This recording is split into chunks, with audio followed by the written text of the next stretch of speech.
So, so we are currently studying the linear system, and also related to that, we are studying the echelon form and reduced echelon form. So these three were the conditional requirements of the echelon form.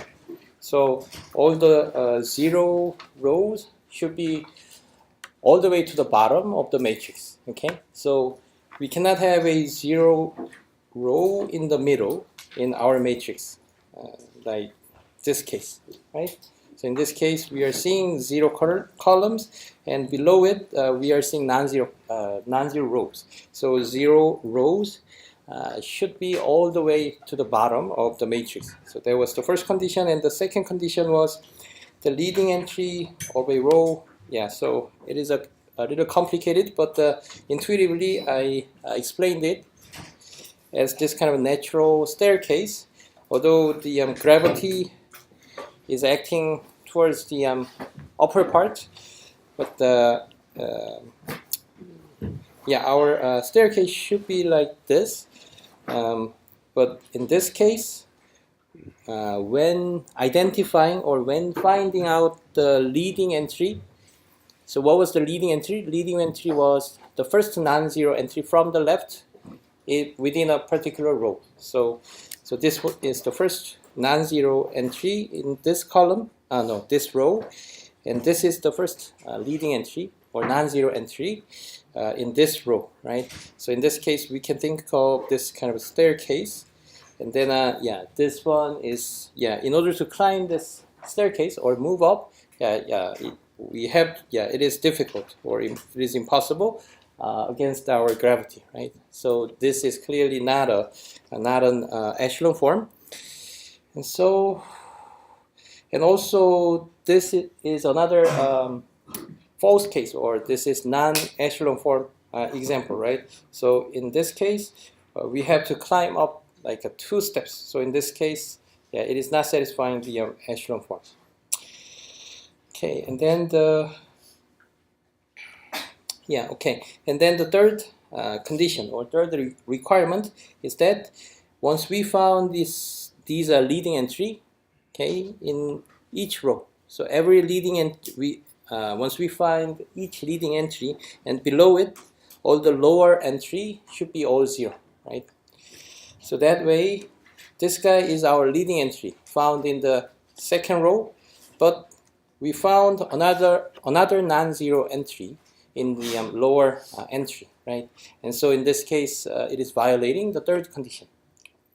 So that was the echelon form, and then the reduced echelon form has 2 additional conditions. The first one was the leading entry that we found in our echelon form. So basically, reduced echelon form is is satisfying all the conditions in the echelon form. But the fourth condition is saying that all the leading entry, like these entries, should all be 1s. Okay, so they are non-zero, but they should all be 1 as well. And then the fifth one is, when looking at this leading entry, not only these lower part should be 0, but also these upper part or upper entries of this every leading entry should all be 0 as well. Okay, and then basically why we are studying these echelon form or reduced echelon form is that when solving the linear system, as we saw in the previous example, in the previous chapter, so when given a particular linear system, and then we first construct the augmented matrix, and then do this kind of 가감법, right? But at the same time, we follow a specific rule of placing or removing or discarding the first equation, and then we use this first variable as an eraser to erase all the same variables in the lower equations. So that's that way we first moved it to the top, and then this will be our eraser, right? And then we remove this part or the same variable in the lower equations, and then after excluding this equation, all of them should be 0, right?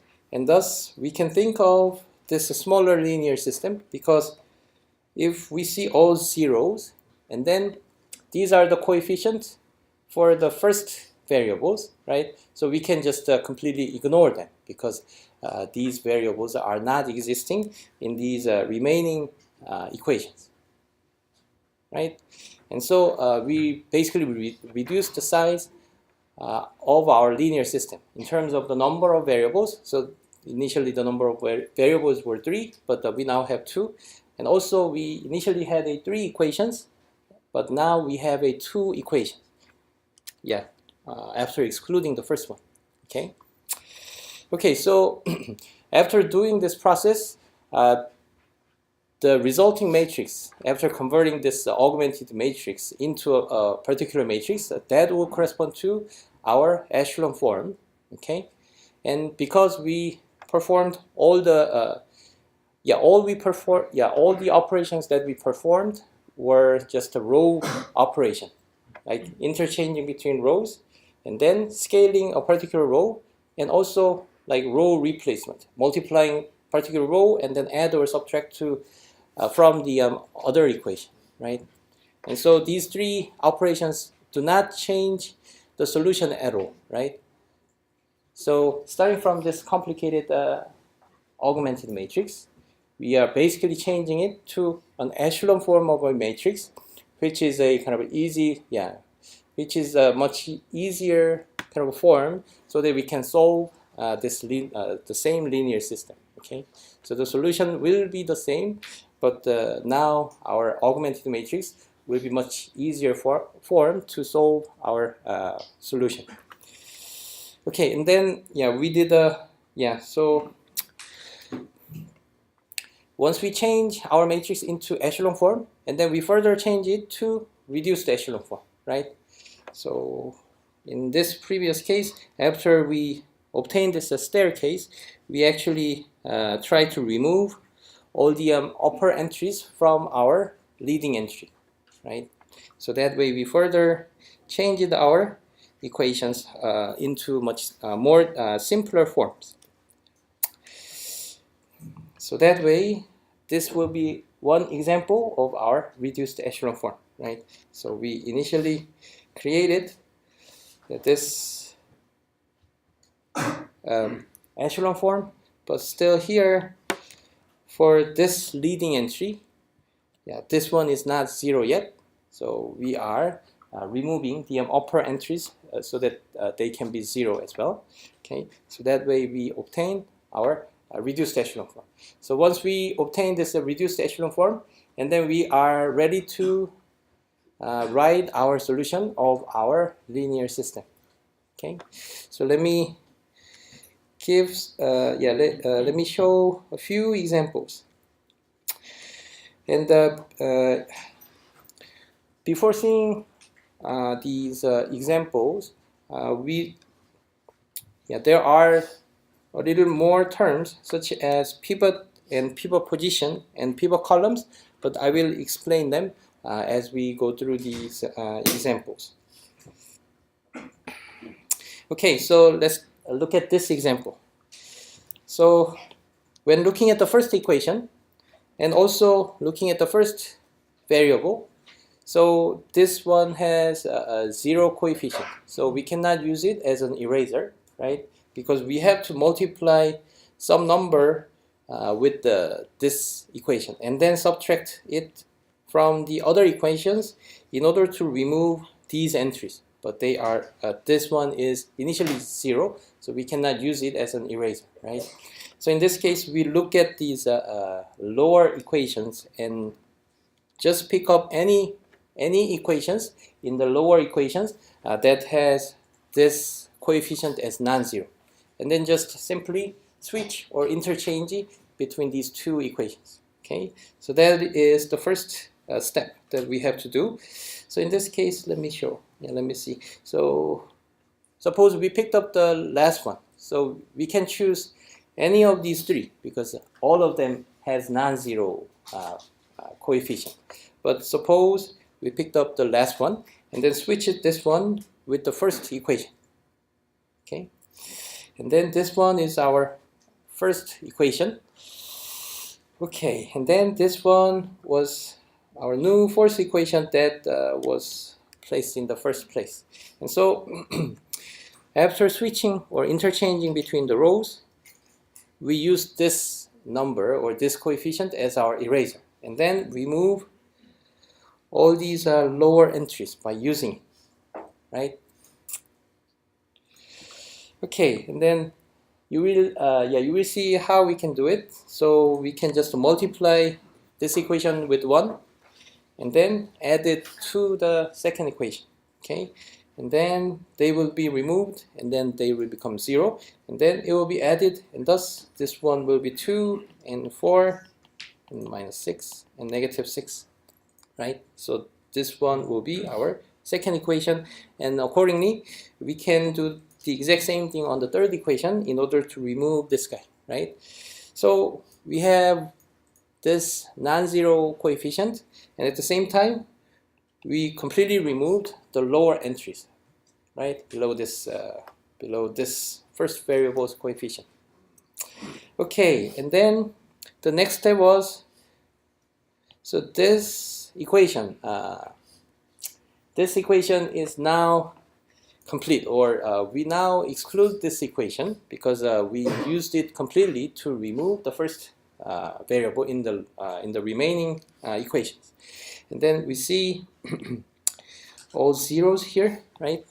And thus we can completely ignore this variable in the remaining equations. And thus we now have this smaller linear system which now have 3 variables and 3 equations, right?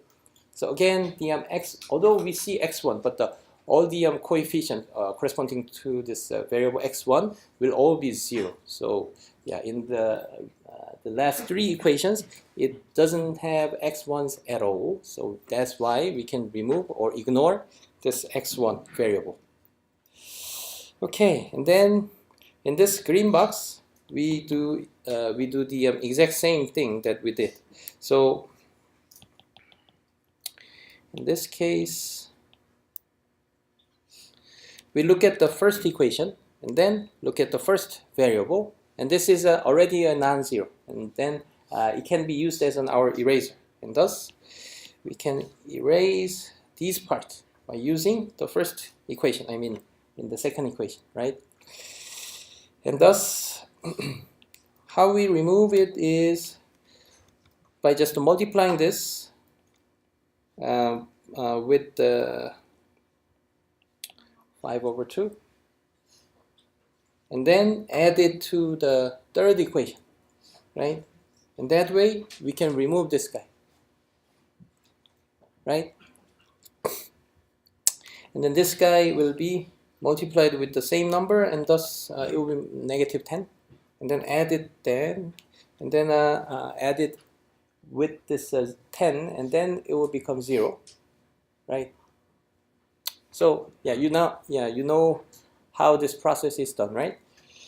Okay, and then the remaining, the next result will be, this one was already removed one, and excluded one, and then we remove this part, and then by using it we also remove this part, right? But suddenly in this particular equation we see all zeros in these remaining equations. So now we have 2 equations, and in general we will see the 2 variables, but in this form accidentally we see all completely 0 equation or 0 row in this case, right?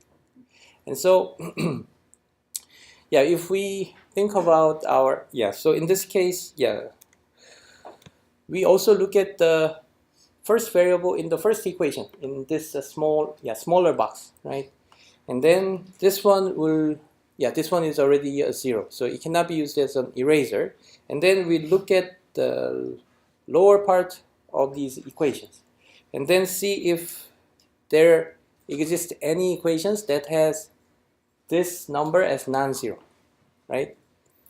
So if you remember, in this case, we look at this first variable in the first equation, and it was 0, and so we look for non-zero coefficient in the remaining equation, and if we found any of them, and then we just switch it or interchange it between these equations, right?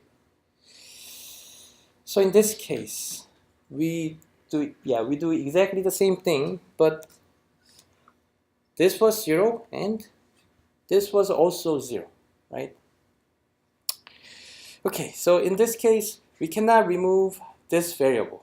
And at the same, so we don't have an eraser.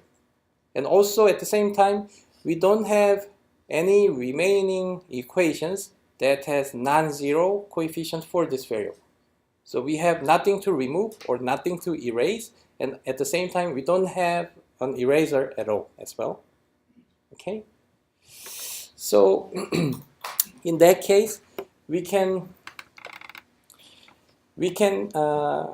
simply make this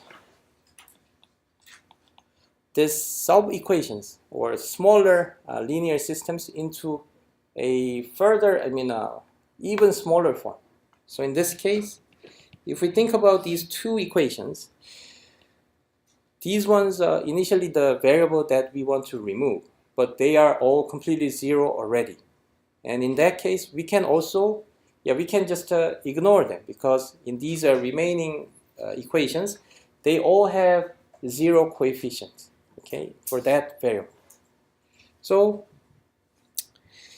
we can just make this box into a smaller form like this, okay? So in that case, even without removing any variables, we were able to ignore this variable at all. Because they were completely 0 in the remaining equations, and thus we can consider these smaller sublinear systems or smaller linear systems. Okay, but before moving on in this manner, we have to think about one requirement that the echelon form has. So one caveat or one thing to note is that we have to satisfy the conditions of the echelon form while we reduce this linear system and moving on to smaller and smaller matrices or this smaller linear systems. We have to satisfy the all the conditions of the echelon form. So in that case, what kind of condition of the echelon form is not satisfied? So within this smaller linear system of this red box, the first column, first row is completely 0, right? So the first requirement of the echelon form was that all the non-zero rows should be all the way to the bottom of our matrix. So in that case, what we have to do is we have to switch between these two equations so that we can satisfy the echelon form requirement. So simply, this one is a 0 and this one is non-zero, right? So 0 should be always lower, placed lower than these are non-zero. So we are just switching or interchanging between these two rows. Okay, so after doing so, or after we interchange it between the last two rows, or the third or the first row, this is the result that we obtain. Okay, so we remove the first one and this one, and remove the second equation, and then remove these entry, and then what we did was to just interchange it between these two rows. Okay, and then now we think about the smaller linear system, sublinear system. So in this case, we want to use it as an eraser, and again, those two are all zeros. So we can just ignore these variables and thus these one, this smaller box will be our sublinear system.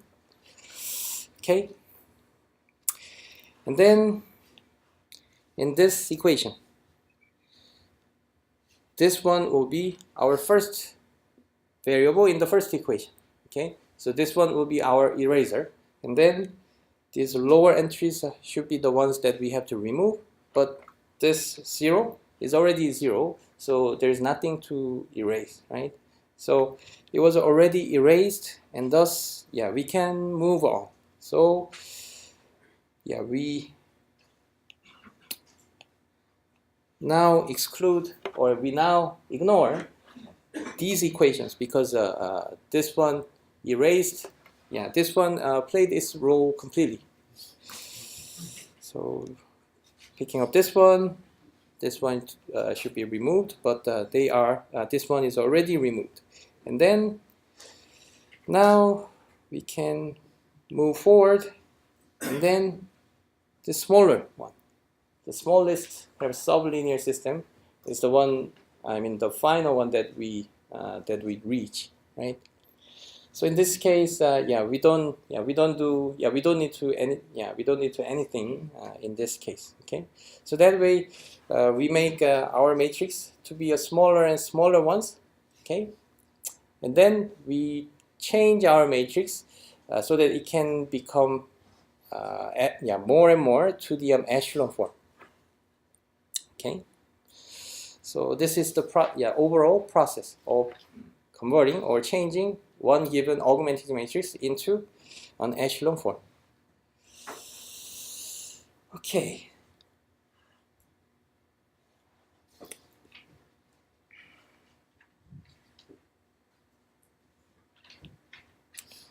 So in this case, let's just draw our staircase after obtaining this echelon form of a matrix.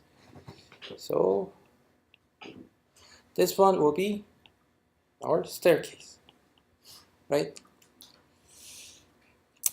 And if you imagine, or if you remember these examples, what were these X marks? So these X marks were our leading entry in each row, right? Okay, so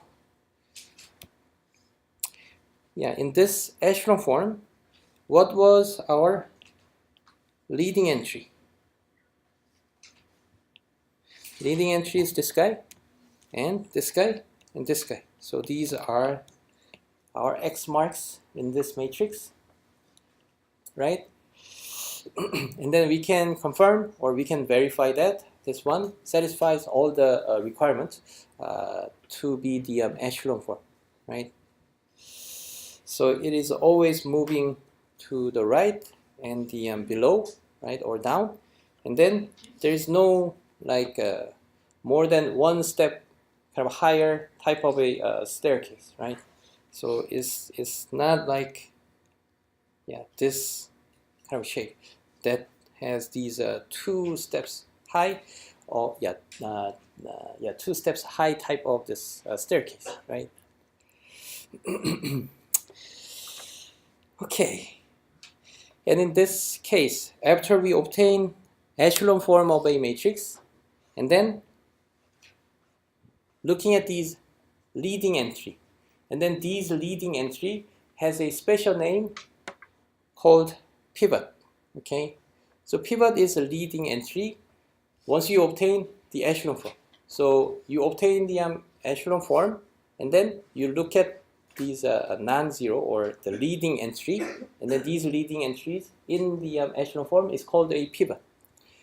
And then these pivot positions is the column and the row index. Basically where your pivot is located in your matrix. Okay, so that is quite important, because it gives which variables are as you will see in the later slide, we are classifying. So in this example, how many equations do we have? Although we see completely 0 equations, but from the shape of this matrix, we see 4 different equations. And then how many variables in this case? Yeah, so we have a 4 variable, because these 4 columns are corresponding to our variables. So we have 4 equations and 4 variables. And then, yeah, the position of the pivots are placed in here, here, and here. And then if we look at their column positions, okay, if we look at their column positions, it is placed in the first column and second and fourth column, but not the third column, right? So in these cases, among the 4 variables, the 3 of them has pivots in their columns, okay? We do not care about their rows, but we care about their column positions. So x1, x2,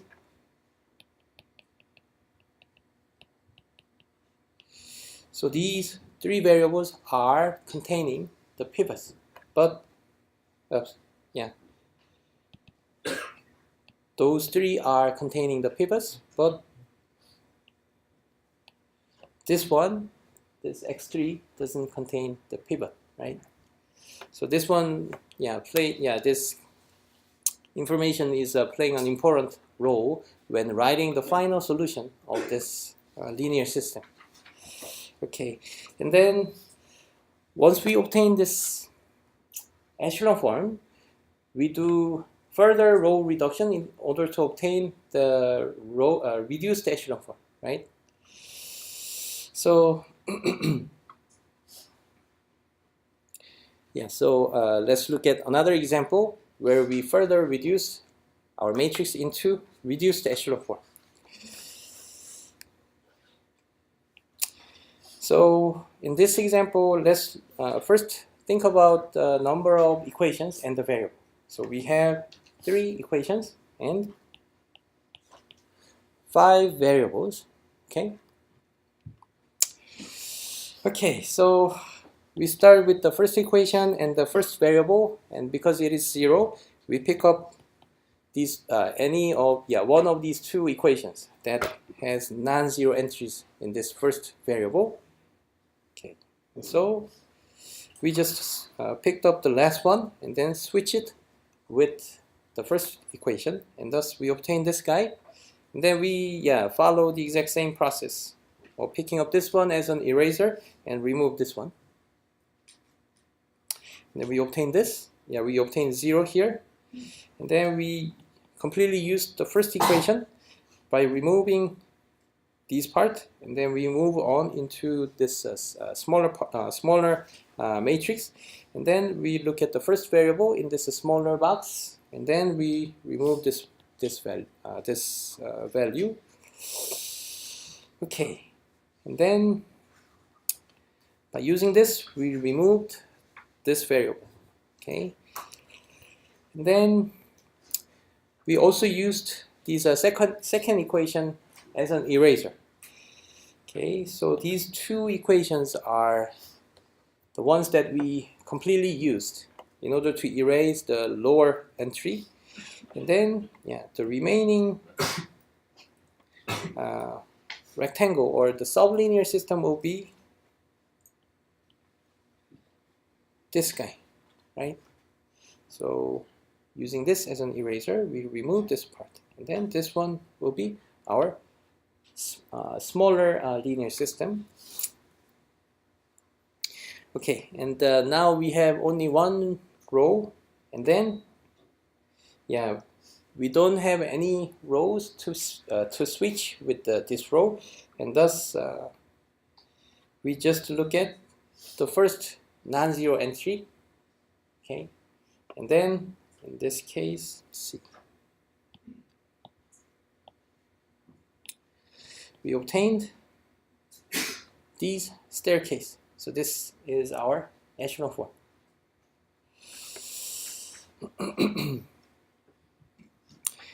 Okay, and then now let's turn to the process of changing this further into a reduced echelon form.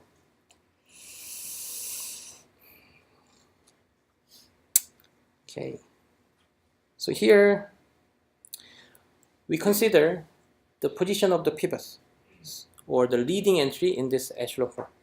So the leading entry is found here and here and here. So these three are the leading entry, or they are called pivots as well. And then we now go back to the left and upper part, starting from the right and lower leading entry or pivots, and then we now look at the upper part and then try to remove these values. Okay, so that was the next step that we did in the previous example. So how we do it is to just simply do the row replacement. So we just multiply it by 2 and then subtract it from the second equation, and then the new equation will be placed in the second equation, right? Okay, and then by using this as an eraser, we now removed these two entries. Okay, and then now we still have this staircase shape, and then we now move to the next pivot or next non-zero entry. So we do not care about these or do not care about these, but we care about this. We choose this pivot as the second one, second eraser. Okay, and then because this one is our pivot, right? And then we look at the upper entry, and then remove these part, right? By just multiplying. Oh yeah, but I just skipped one more step before doing so. So in this staircase, we see 1 here, and then when moving on to this pivot or leading entry, this one is not 1, right? So again, we are trying to make this matrix into reduced echelon form. Okay, the reduced echelon form should have all 1s in our pivot entries or the leading entry in our echelon form, right? So this one is not 1, so we have to make this equation by just multiplying. So we have to make this equation so that this value to be 1 by just simply scaling this row. So we just multiply this equation by 1/2, and then we will obtain these new second equation. And now it will have 1 here, and then it is a kind of easy form. It is a form of an easy kind of eraser, because we can just multiply this number into this equation. So so we are multiplying -9 and then add it to the first equation or first row, and then this one will be 0. Okay, then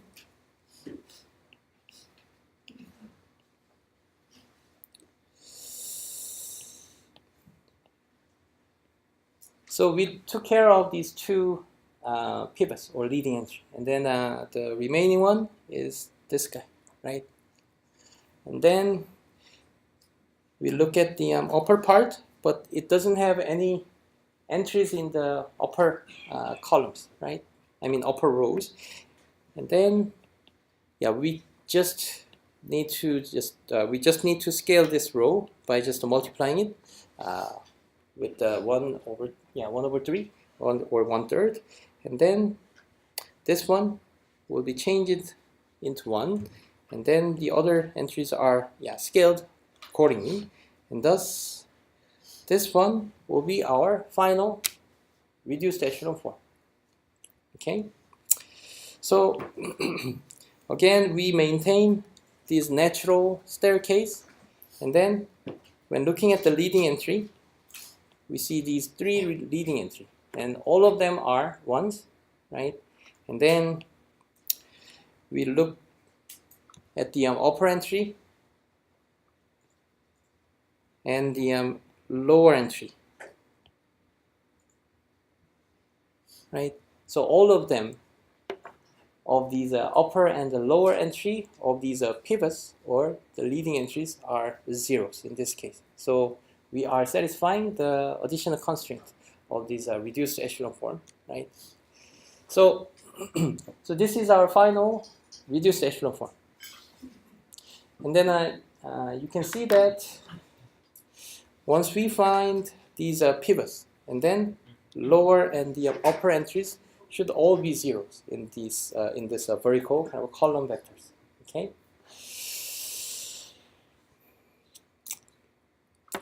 Yeah. So overall, in this process, the process of moving from the top left towards the bottom right, in order to make this staircase. Okay. So that is called a forward phase, and then we move. Yeah, we move from the bottom right and then the top left in order to further make this matrix into a reduced echelon form. So that is called a backward phase. Okay.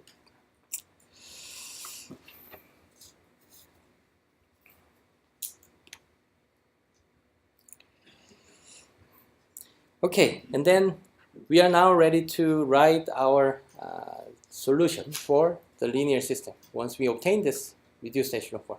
So reduced echelon, once you obtain the reduced echelon form, and then you can just write your answer in maybe in your homework or exam answer sheet. So let's just consider this example of reduced echelon form. So in this case, we have this staircase, and then what is our pivot or the leading entry in this echelon form? This guy and this guy, right? So they are all ones, right? And then we look at the lower part of these leading entry and upper part, and then all of them are zero, right? And thus it is a reduced echelon form. And then let's think about its original or corresponding linear system in the form of an original equations. Okay. So in this case, the first equation or the first row is basically written as this form: 1 times x1 plus 0 times x2 minus 5 x3 equals 1. And then 0 times x2 1 times x2 plus 1 times x3 equals 4, and then yeah, like 0 times x 0 times x2, 0 times x3 equals 0, right?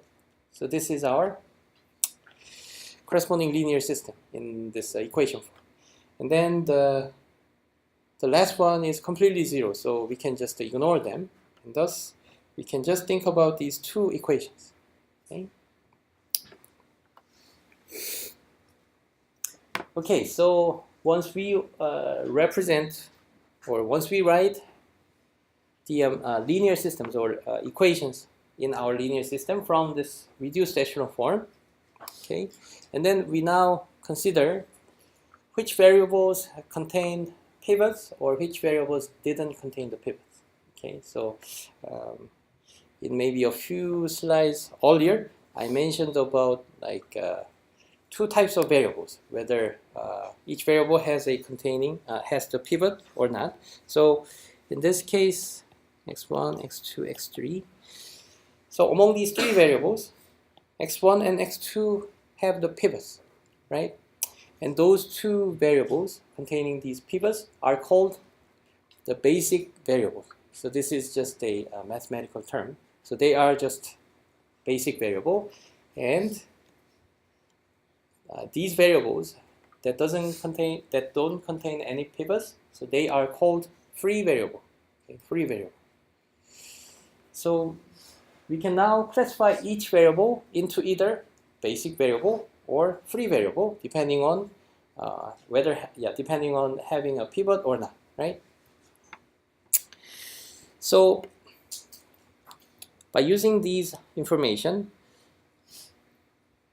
the way of writing our solution is in this form. Let's see.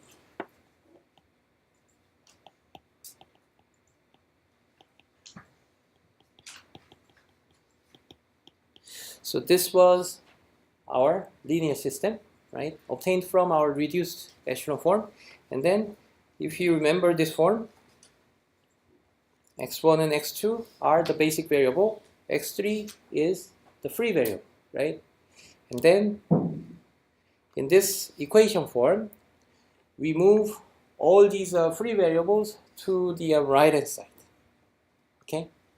So in this case, x3 is our free variable and it is found here and here, right? And then what are our basic variables? Basic variables are x1 and x2, right? So we leave them in the left hand side, but we move all these free variables to the right hand side. And that way we obtain these forms. x1 is equal to 1 plus 5x3, and x2 is equal to 4 minus x3, right? And then we just simply change these two equations, or all the equations that we have basically, into this form, okay? And then in this form, since we moved all the free variables to the right hand side, we don't have any equations like x3 equals something, because we moved free variables, we always move the free variables to the right hand side, okay? And then at the same, and also these x3 or other free variables will always have the variables on the left. So that means, let's think about the meaning of the free variable. So why is x3 free variable? It is because in this form, x3 was not a pivot in any of our equations. So again, x3 was not a leading entry in any of these equations, and that means x3 is always appearing after the other variables on the left. So x3 is our free variable, and then in all equations, if x3 is found, like in these two equations, these two are non-zero coefficient for x3, right? So these two equations have non-zero coefficient for x3, but x3 is not a x3 is not a leading entry, right? That means that cannot be the leftmost column in any of these rows, because that is not a leading entry at all in any of these rows, right? So that was the definition of the free variable, or these are not a leading entry. That means it always has the non-zero coefficient on the left side, right? So this was non-zero, right? And we should already have a non-zero entry on the left, and that's how this one is not a leading entry, right? So if we see all zeros here, and suddenly this one will be the leading entry, and thus it will become our pivot, right? And then it violates the definition of the free variable, right? And also this one is non-zero, and then we should be able to find at least one non-zero entry on the left side of this in this row, right? So I mentioned that we moved these free variables to the right hand side, right? And then let's think about the remaining variables on the left.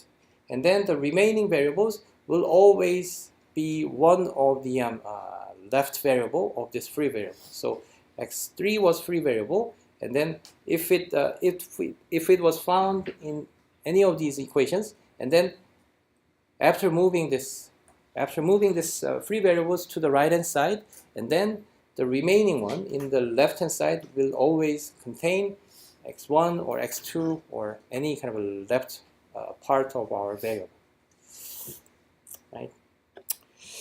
Okay, I'm not sure if not sure if it makes sense, but you will have a better idea as you solve many more examples on your own. But anyways, let's get back to this example.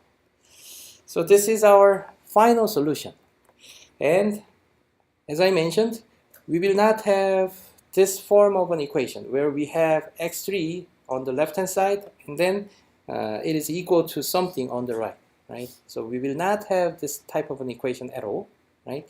And in this form, because x3 is not a leading entry, we always find this x3 on the right, and then we don't have these type of an equation at all, and thus x3 can be freely chosen. So the conclusion is this free variable is actually really a free variable that you can freely choose any value of. Okay. So looking at this solution, let me just give an example. So for free variable, you can freely choose any value. So suppose x3 is 0. And then what will be x1 and x2? It will be 1 and 4, right? So this one will be one set of variable. And suppose we chose x3 as 1, and then x1 will be 6 and x2 will be 3. So this one will also satisfy our equation.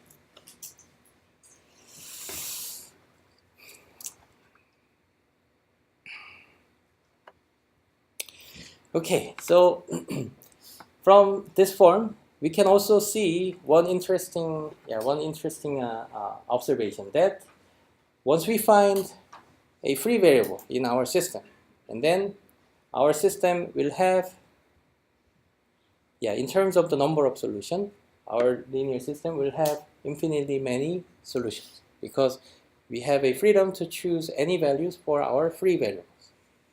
Okay. So if you remember, the main question or one of the important questions that we thought about in the previous class, in terms of which was about the number of solutions given a particular linear system. So there were 3 cases: unique solution, and infinitely many solutions, and also no solutions at all, right? So if we have a free variable, right, and then we will have infinitely many solutions. Okay.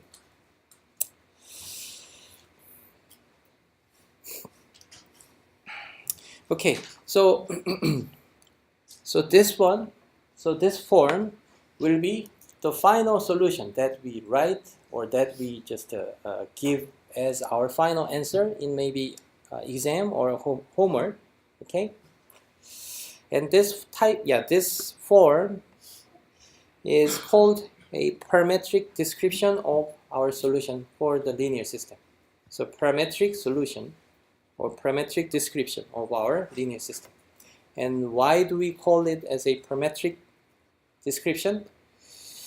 We can think of this these free variables as our parameter that we can freely choose.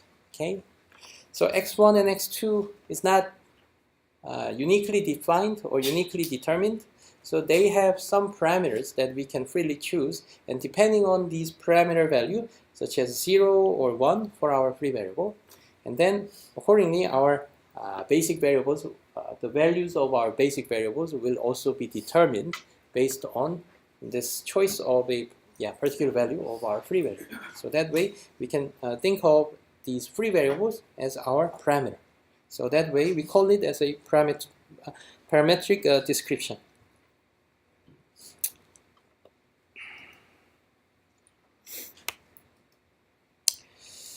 Okay, and then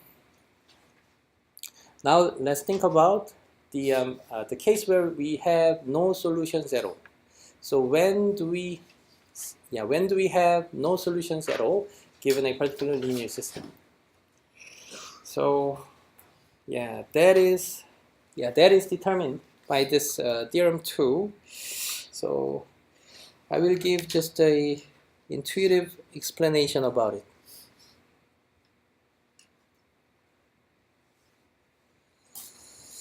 So let's go back to this example of our echelon form, or reduced echelon form. So let's look at let's focus on where we have a pivot. I mean, let's focus on the position of our pivots. Okay, and one thing to note is that once we obtain echelon form, I mentioned that echelon form is not unique. Okay, so how is it not unique? So let's see. Okay, so this is an echelon form, right? And let me just simply change this row scaling by multiplying the fourth row by 2, and then let's just change it as 10. Is it also the echelon form? It is an echelon form, right? Because the echelon form do not restrict the particular pivot values or these leading entry as well. So as long as they are non-zero entry, they are okay, right? So this augmented matrix can be easily converted into another augmented matrix that still is an echelon form. So that way, echelon form is not unique, okay, given a particular linear system. But again, once we change it into reduced echelon form is always unique. So that's what I mentioned last time. And we will not prove that rigorously, but as you will solve many examples in your homework, you will see why this echelon form, reduced echelon form, is unique.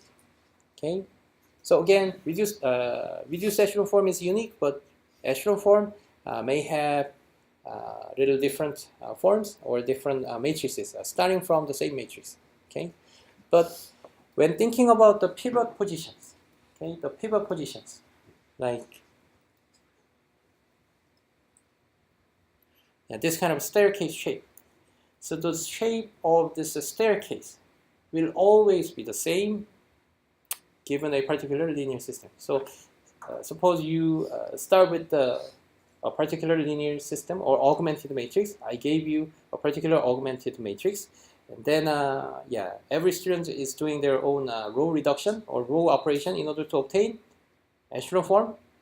And then maybe further into reduced echelon form. And all these matrices, I mean, unique, echelon form, I mean the reduced echelon form, which is unique, and also echelon form, which may have all the different variations. But when drawing, these are staircase shape. And then the shape of the staircase will always be the same. Okay. So in other words, the pivot positions are determined at the time of a echelon form. Okay. So echelon form may not be unique, but the position of these pivots in the slightly different echelon forms will be unique. So again, the pivot positions will always be the same, even though the echelon form may have a little differences between different echelon forms. Okay, so so in this case, we can just simply change this guy as 10, right? Or we can just simply change this matrix as maybe 2, 8, 10, negative 18, negative 14 by just multiplying it by 2. But still, if we draw this staircase, and then the shape of this staircase will always be the same, and thus the pivot position will be the same. So pivot positions will be unique. Okay.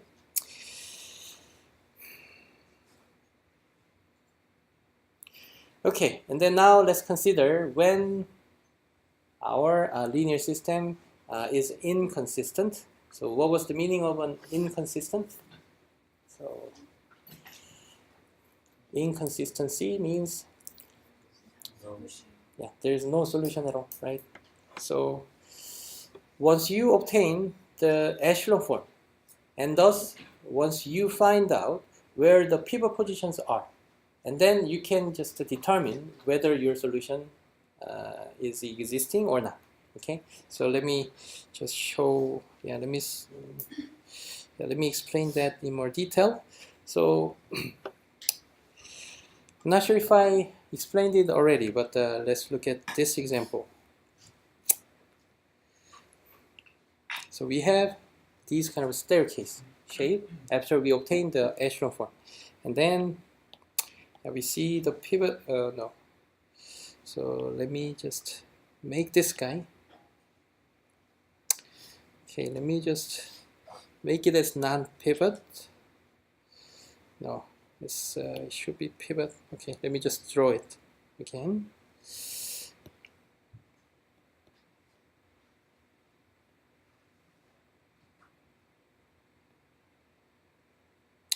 Okay, let's just think about this staircase. So we have a pivot here.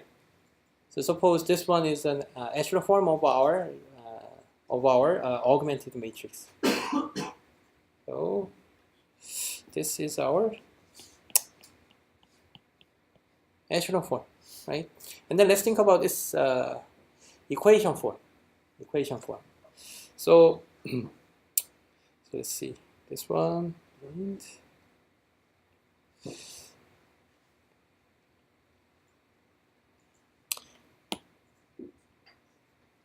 so it seems to have many variables, right? So this x1 will be our basic variable, and this x2, 3, 4. x4 will be our very basic, and 5, 6, 7, 8, 9, 10. Okay, so these are the column indices. And then the pivots are here, here, here, here, here. And thus this guy, this guy, this guy. These guys are our basic variables, right? And then what are our free variables? So these are the free variables, right? And then what about the last column? So last column is corresponding to the constant values that are shown on the right hand side of our equation, right? And then let's consider the case where we have a pivot in the last column. So in this matrix, so this guy is pivot, right? And this column is not corresponding to our variable. It is corresponding to the constant values that are shown in the right hand side of our equation, right? So what if we see the pivots in this right hand side value in our equation? Okay, so in this case, so it's all ones, all zeros. So 0 times x1, 0 times x2, and so on, right? And then 0 times x9 equals non-zero values, such as maybe 3.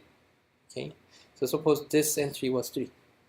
And in this case, the equation that we obtain is this one, right? So suddenly in this equation, we cannot satisfy this equation at all, right? And thus, in this linear system, there exists no solution. Okay. So in conclusion, or the main point of the theorem 2 is saying that after we obtain echelon form, and then looking at the pivot position, and then if we find the pivot in the last column corresponding to our constant values, in that case, your linear system is not doesn't have any solution at all. Okay.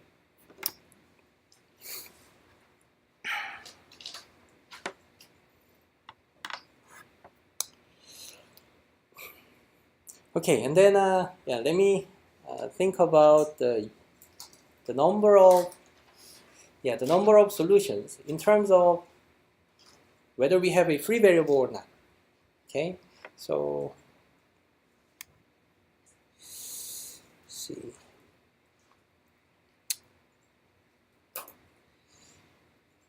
Okay, so where was it?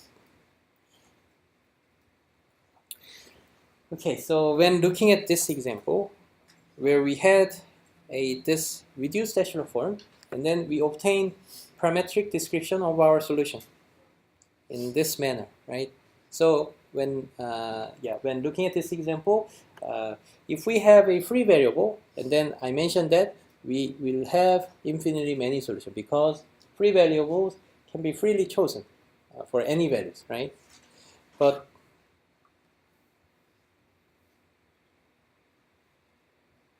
in this example, okay, do we have a free variable or not? Yeah. Do we have a free variable or not? Yeah, we have a free variable, right? Because as I color them, those red ones are the basic variable, and those cyan ones are our free variables, right? And so in this case, we are seeing the free variables, and also we are seeing this kind of a row where we have all zeros but the leading entry on the last column, right? And then in this case, do we have a solution or not? So again, this one will not have a solution at all, right? So in this case, even though we have a free variable, if we see this kind of row, and then we have no solutions at all, even though we have a free variable. Okay.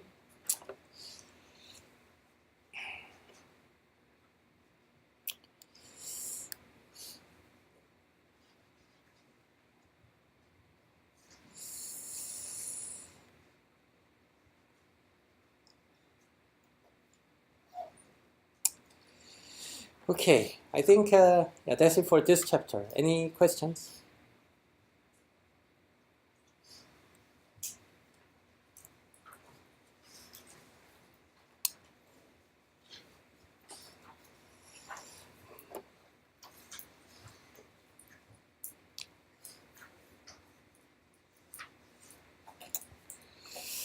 Okay, so probably I will give you the homework because you are now ready to solve many different types of linear systems by using this row reduction technique to make the echelon form and reduce the echelon form, and then write the parametric vector form of your solution.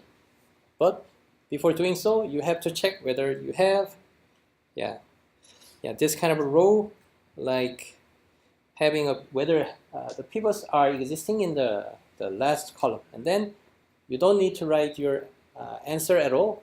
I mean, you don't write your parametric vector form or parametric description of your solution. You can just say that, okay, this system has no solution at all. So this one will be your final answer, right?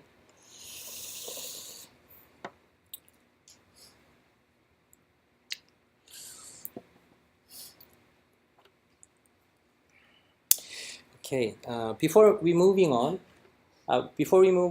let's think about a few more cases. So once you get the idea about the pivot positions and their relations to the number of solutions. So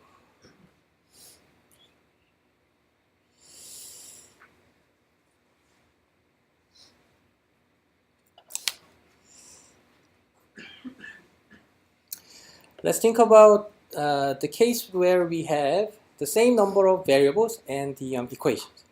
So suppose you have 3 equations and 3 unknowns or 3 variables. And then you will have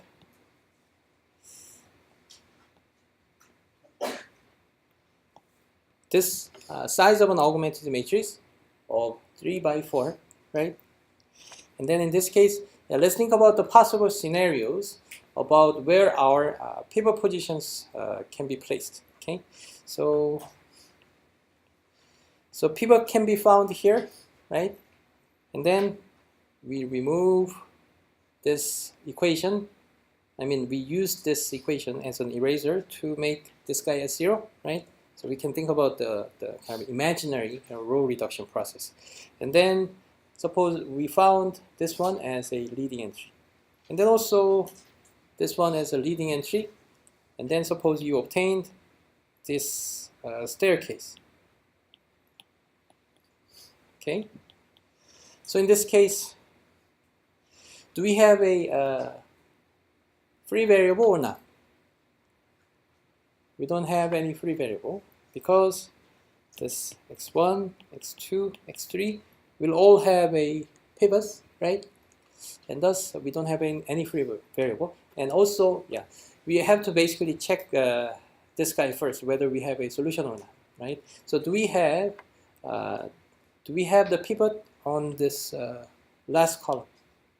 Last column doesn't have a pivot, right? And thus we can conclude that it will have at least one solution, okay? Whether it is unique or not, yeah, it is dependent on whether we have a free variable or not, okay? And then, yeah, given the same size of a equation, I mean the 3 equations and 3 unknowns, and then let's think about other possible cases of having different patterns of pivots. So suppose we found the pivot here, and then can we find the pivot here? Is it possible? It is possible, right? Okay, and then yeah. But it's not in Echelon forms. What's that? So it's not in Echelon forms. There's rules we need to follow Echelon form, but it's not in Echelon forms. Oh, okay. Let me give an example. Maybe 2, 3, 4, 1, and 0, 0, 0, 0, and maybe 3, -2, and maybe 0, 0. Is it an echelon form or not? It is not? Why? Because the echelon should be in the staircase forms, right? Yeah, this one will be our staircase. Right. So 2 numbers can be placed in one staircase? 2 numbers, you mean like this entry? Yes, yes. So again, we can freely move, I mean, further horizontally, right? And so yeah, this horizontal kind of width can be more than kind of 1 step. So it can be more, yeah, more than kind of 1 entry. But yeah, we do not allow this more than 1 kind of step vertically, right? So yeah, let's see. Like in this case, so previously it was this and this. So if we see non-zero entry, which is our pivot, and then all the lower entries should be 0, right? And that way, yeah, we cannot allow this as non-zero, and that's why, yeah, in this case, the staircase will have 2 steps high, right? So it is not possible, because if this was a leading entry that actually started this staircase into a kind of higher step, and then this should end here, because all these lower entries should all be 0, right? So that is corresponding to this requirement that we have in the reduced echelon form. So in this case, yeah, it is a kind of, proper echelon form. Okay, so in this case, yeah, but that is really a good question. So I believe some other students may have been confused about it. So yeah, so please be clarified about it. So x1, 2, 3, and then let's look at which one is leading in the free variable and the basic variable and so on. And then let's first check the last column about whether it has a pivot or not, or leading entry or not. It doesn't, right? Because pivot is these red ones, right? And so it will have the solution. And okay, and then the basic variables are x1 and x3, right? And then do we have a free variable now? Yes, right? So we have an x2 as a free variable, and thus in this case, yeah, so we will have an infinitely many solution. Okay? And then, yeah, let me think about this case, like maybe 4 in this case. In this case, what is our staircase? I mean, I believe you will easily see this case, but in this case, we have a free variable, but also it has the pivot here, right? Pivot in the last column. So in this case, we don't have any solution at all, right? And then, yeah. So this one was the case where we have the same variable, and I mean the same number of variables and the same number of equations. And what if we have a different number of equations and the variables? Okay.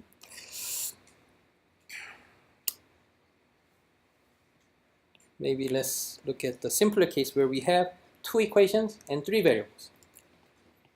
And then our augmented matrix will be something like this, right? And then let's look at the possible patterns of a pivot position. And then pivot could be found here. So yeah, let's suppose this case. And then the staircase shape will be something like this. So will this have a solution or not? It will have a solution because we don't see the pivots in the last column, right? Does it have an infinitely many or unique solution? Infinitely many solution, because x2 is our free variable, right? And then let's just imagine some other cases of having a pivot. So pivot could be something like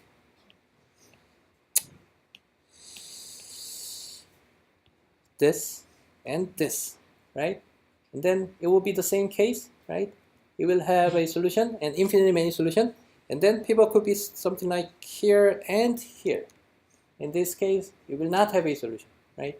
So it means, so you have 2 equations and the 3 variables, right? So you have more number of variables than the number of equations. So and in that case, in general, you will have infinitely many solutions. But it is not always the case. You will sometimes you may not have the solutions at all, even when you have more variables than the equation, right? Because if we see the pivot here, and then simply I can create the example: x1, 2x2, 3x3 equals maybe 5, 2x1, 4x2, 6x3 equals. If it is 10, and then it will have the solution. But if it is an 11, and then this one is like a parallel kind of a line, right? Yeah, so in this case, it will not have a solution. But if it has a solution, and then it will have infinitely many solutions. I mean, in other words, the question is it possible to have unique solution in this case? Unique solution. So in order to have a solution, we should remove the pivot in the last column here, right? And then we have to have the pivots in every variable that we have. So we have 3 variables, right? And then how many pivots can we use? How many pivots can we add in this shape of a matrix?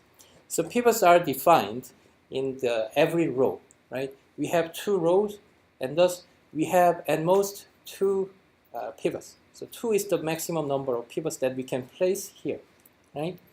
And so so pivots here, and then this one will be our free variable, and maybe here and here, and this one will be our free variable. So we will always have a free variable in this case, right? So in that way, it is not possible to have a unique solution. So in this case, we will have an infinitely many solution. So the time's up. But you can imagine the opposite cases where we have more equations than the number of variable, and then you can play with the pattern of pivot positions. Okay, thank you very much, and see you next this Thursday.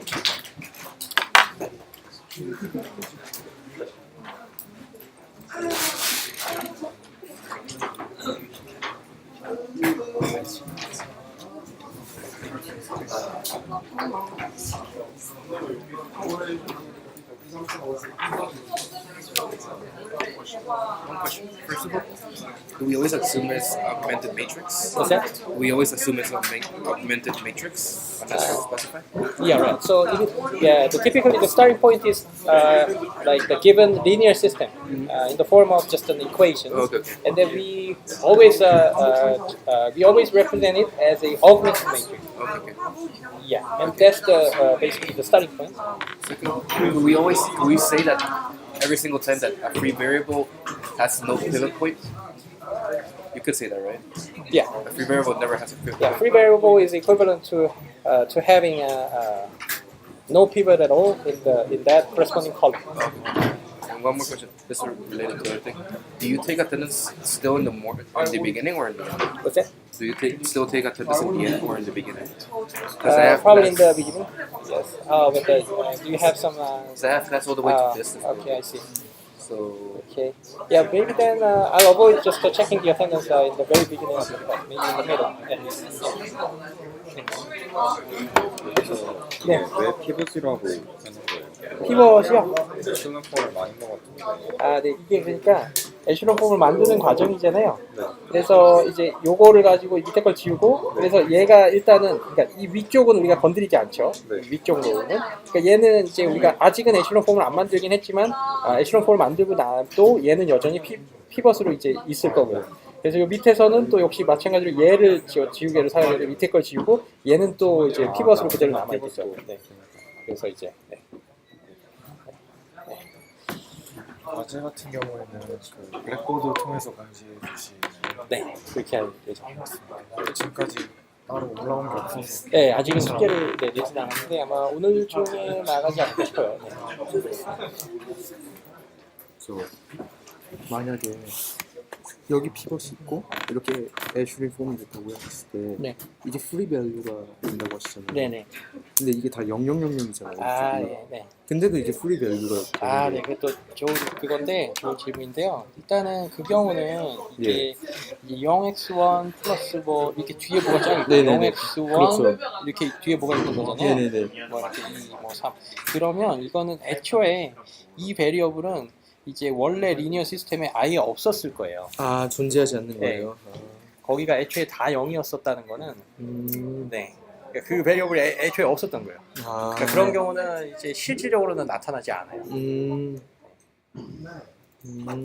누군가 그러니까 어떤 이퀘이션에서 누군가 얘 첫 번째 베리어블이 난제로가 있었다. 그러면 우리는 걔를 이제 올려서 맨 위로 올려서 피벗을 항상 만들었을 거거든요. 아, 네, 근데 여기가 이제 그러지도 못한 채 애초에 싹 다 0이었다. 그러면 이제 그렇네요. 아, 알겠습니다. 네, 감사합니다. 저 여기가 만약에 피벗이면 네. 이거는 굳이 0이 아니어도 되는 거죠. 제가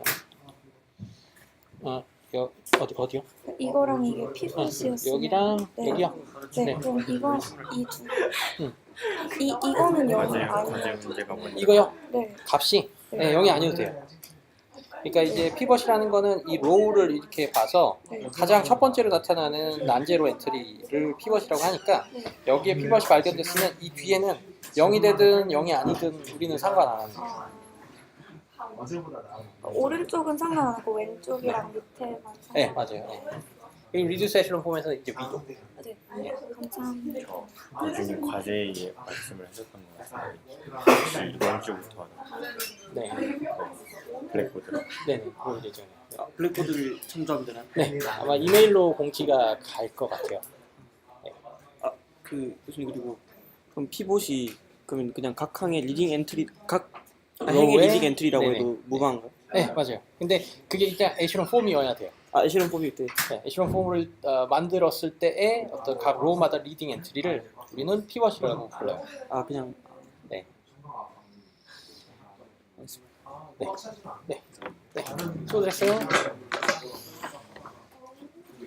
안녕하세요. 네.